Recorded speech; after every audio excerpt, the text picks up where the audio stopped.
So we've got some more sad news coming out of New York. For anyone who doesn't know, New York's been hit very badly by the coronavirus.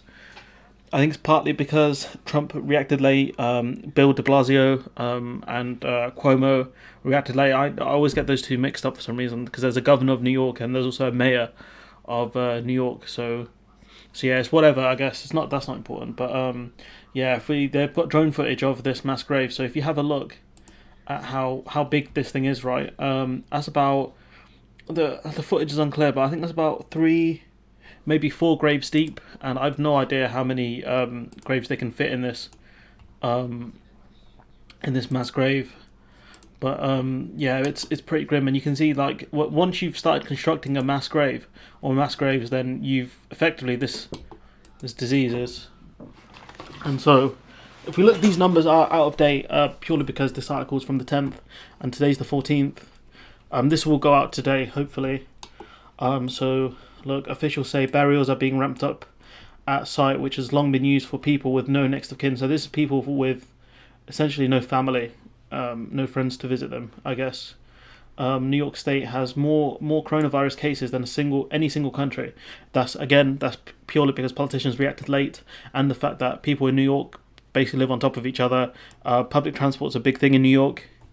And so, yeah, about 40 bodies were buried on Thursday. So one day alone, 40 people. So if you look here, New York's just been hit massive. It's just savage.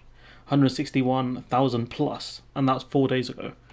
And from what we know of this thing, it spreads very quickly. New Jersey's not looking too good either. In fairness, Florida's going to get hit pretty badly. California has got a higher number, but I think they're doing better now. I'm not 100% sure. Thank you, hashtag blessed. People talking about first responders and things like that. The African American community has been hit really badly. There was one quote, I can't find it. It was about how often like these sort of burial sites are used. I think they only bury a person once a week, and now it's five days in a week. But I can't find that quote, which is really annoying. But yeah, anyways, Spain has recorded 157,000 and Italy 143,000, while China, where the virus emerged, 83,000. So I think this number's a lie. I think it's way higher. I think the numbers in China are a myth, because it's the epicenter. They covered it up and things like that. But yeah, if you want to believe the Chinese government, that's up to you. But what we do know is the fact that 162,000 plus in New York. It's probably way higher than that now. 7,844 have died. These mass graves will become more of a thing, which is tragic. And these people will never be reburied, I think, because the disease stays with them. So even whilst they're dead, they're still carrying the illness. And so that's why a lot of bodies have been incinerated.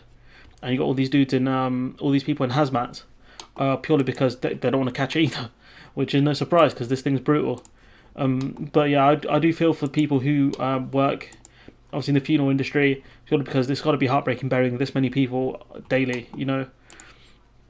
40 burials in one day. It's just insane, and we just gotta hope that New York recovers and obviously the world recovers, because it's just there's not much you can say really. I mean, the coronavirus has taken a much bigger toll than anyone would have predicted.